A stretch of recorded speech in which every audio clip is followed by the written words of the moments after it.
Hello guys, good morning to all of you. This is Magiraj here and now we are going to get discuss about the frequencies in the closed and open organ pipe and after that we will discuss about the Doppler effect in the sound. तो साथियों अब हम discuss करने जा रहे हैं कि खुले और बंद ऑर्गन पाइप में आवृत्तियों की तुलना। तो देखते हैं कि सबसे पहले हम बंद ऑर्गन पाइप में देख रहे हैं organ pipe, closed organ pipe.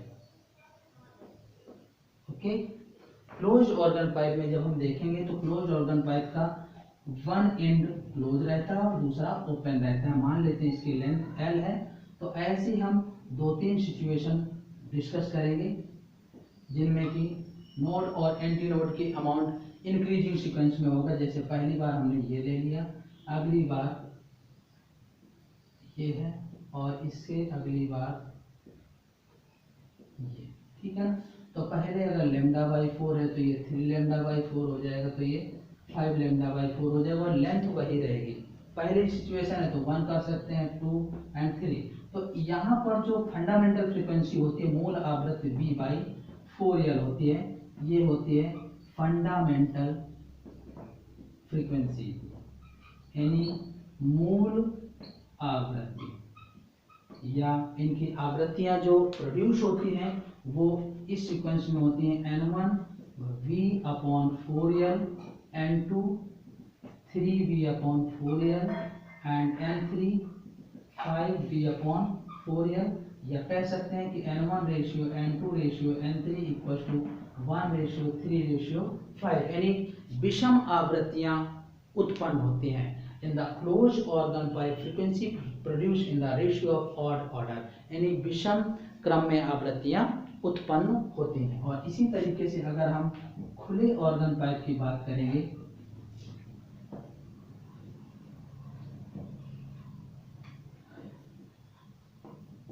खुला ऑर्गन पाइप यानी ओपन ऑर्गन पाइप के लिए, तो ये दोनों ही सिरे इसके खुले होते हैं इस तरह से, ठीक है। पहली कंडीशन है, फिर दूसरी कंडीशन ये, और फिर तीसरी कंडीशन हम और बी नोड और एंटी नोड का अमाउंट बढ़ाते हैं ये। तो ठीक है ना, पहली कंडीशन में लेमडा बाई 2, फिर 2 lambda by 2 plus 3 lambda by 2, 1 2 3 ऐसी सिचुएशन मिल जाएंगी, ठीक है ना। तो यहाँ पर जब हम सॉल्व करते हैं तो इसकी मूल आवृत्ति जो मिलती है फंडामेंटल फ्रीक्वेंसी, तो ये होती है V/2L। ध्यान रखिएगा, इसकी वैल्यू आती है N=V/2L, या आवृत्तियों के मान आते हैं N1 = V/2L, N2 आता है 2V/2L और N3 आता है 3V/2L, यानी N1 ratio N2 ratio N3 देखें तो 1 रेशियो 2 रेशियो 3, यानी इवन एंड ऑड दोनों ही सीक्वेंस में फ्रीक्वेंसी प्रोड्यूस होती है। ध्यान रखिएगा, ये होता है खुले ऑर्गन पाइप में, ठीक है ना। खुले ऑर्गन पाइप में सम और विषम दोनों ही प्रकार के सन्नादि उत्पन्न होते हैं। In the open organ pipe they will produce even and odd both type of frequencies. Okay, आइए इसी क्रम में हम डिस्कस करते हैं कि ध्वनि में डॉपलर प्रभाव क्या होता है। डॉपलर प्रभाव in sound, Doppler effect in sound, यानी ध्वनि में डॉपलर प्रभाव क्या होगा। तो देखिएगा यहाँ पर कि जब कोई स्रोत और श्रोता, स्रोत जैसे कोई भी बस, ट्रक, टेम्पो, ट्रेन, ऐसी चीजें, और श्रोता जैसे कोई व्यक्ति विशेष, ठीक है। तो जब स्रोत और श्रोता के बीच में सापेक्ष गति होती है तो स्रोत की आवृत्ति में होने वाला आभासी परिवर्तन क्या कहलाता है? ध्वनि में डॉपलर प्रभाव कहलाता है। When any source just like this is a bus and any observer just like a person which are in relative motion, then change in frequency, ये है इसकी real frequency, of horn N, यानी इसके horn की वास्तविक आवृत्ति N है, और जो इसको सुनाई देगी वो है एपियरेंट फ्रीक्वेंसी, आभासी आवृत्ति एन डैश, एपियरेंट फ्रीक्वेंसी, यानी इसको बोलते हैं आभासी आवृत्ति, और जो हॉर्न में है रियल में वो इसकी वास्तविक आवृत्ति है एन। ठीक है, तो स्रोत तथा स्रोत के बीच जब सापेक्ष गति होती है तो स्रोत की आवृत्ति में होने वाला आभासी परिवर्तन का apparent frequency change in the frequency of the source is known as Doppler effect in the sound. ठीक है ना, तो ध्यान रखिएगा, जब स्रोत और श्रोता के बीच सापेक्ष गति होती है तो स्रोत की आवृत्ति में होने वाला आभासी परिवर्तन, okay, when source and observer both are in relative motion then change in apparent frequency of the source is known as Doppler effect in the sound। तो यहाँ पर स्पेसिफिक कंडीशंस है कुछ, और उन कंडीशन के बारे में देखिएगा। जब स्रोत गतिमान व श्रोता स्थिर, observer at rest and source in motion, ये है। तो इसके लिए स्रोत गतिमान है, जैसे मान लीजिए कि ये बस है, ऐसे गतिशील है Vs से, और यहाँ कोई श्रोता रेस्ट पर है, तो इसकी ओर और इससे दूर जाने पर क्या होगा, towards and away, towards N dash equal to N V upon V minus V S, जो इसकी एन जो है रियल फ्रीक्वेंसी है और वी जो है स्पीड ऑफ साउंड है, ध्वनि की चाल है। ठीक है, और वी एस आपको पता है स्रोत की चाल है, स्पीड ऑफ सोर्स ये हो जाएगा, एंड अवे कंडीशन के लिए हो जाएगा N double dash equal to N V upon V plus V S, यानी ये पास आने के लिए हो गया और ये दूर जाने के लिए हो गया, पास आने पर, और ये हो जाएगा दूर जाने पर। ठीक है ना, तो ये दो सिचुएशंस मिले। फिर अगर हम दोनों को क्रॉस्ड पोजीशन पर देखें, क्रॉस्ड पोजीशन पर, तो delta N equal to N dash minus N double dash, आप ये दोनों वैल्यू रख करके सॉल्व कर सकते हैं। इसी के क्रम में अब हम दूसरा जब सॉल्व करेंगे, जब श्रोता गतिमान व स्रोत स्थिर,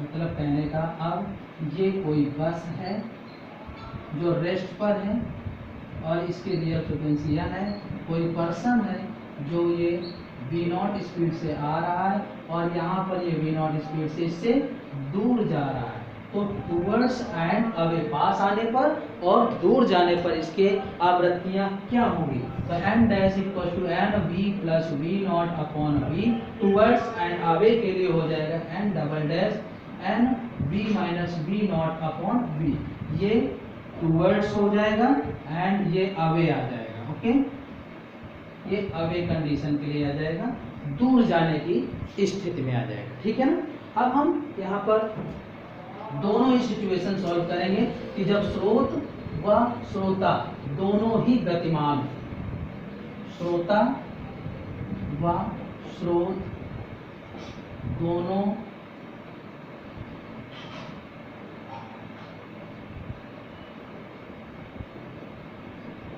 गतिमान हो, both are in motion, source and observer। तो इसके लिए हम देखिएगा कंडीशन डिस्कस कर लेते हैं। ये स्रोत है, ये Vs से, और ये ऑब्जर्वर है V0 से। ठीक है ना, इस तरीके से पहली सिचुएशन है, मान लेते हैं ऐसे, ये ध्वनि की चाल, ये पहली कंडीशन। इसी तरीके से दूसरी कंडीशन जो होगी, स्रोत Vs से चलेगा और स्रोत है Vs से और ऑब्जर्वर है V नॉट से, ठीक है ना। और यहाँ पर ये धन की 4। फिर अगली कंडीशन हम देखते हैं कि दोनों ही एक ही डायरेक्शन में हों, Vs और V नॉट, और दोनों ही इस साउंड की स्पीड के अपोजिट हों, Vs एंड V नॉट। तो यहाँ पर अब इनकी आवृत्तियाँ क्या होंगी, तो देखिएगा पहली सिचुएशन में आ जाएगा M V plus V naught upon V minus V S, ठीक है ना। दूसरी कंडीशन में इसी का reverse N dash equal to N V minus V naught upon V plus V S, ये आ जाएगा। थर्ड कंडीशन में दोनों ही निगेटिव होंगे, V minus V naught upon V minus V S, ठीक है ना। और फोर्थ कंडीशन में आ जाएगा N dash equal to N V plus V naught upon V plus V S, ये आ जाएगा। तो ध्यान रखिएगा इतनी पर्टिकुलर कंडीशन है, ये देखिएगा दोनों अपोजिट हैं और स्रोत जो है साउंड की डायरेक्शन में है। यहाँ दोनों अपोजिट तो है लेकिन ऑब्जर्वर जो है साउंड की डायरेक्शन में है। दोनों ही सेम डायरेक्शन में और साउंड की डायरेक्शन में है, दोनों ही सेम डायरेक्शन में बट अपोजिट डायरेक्शन में है साउंड से।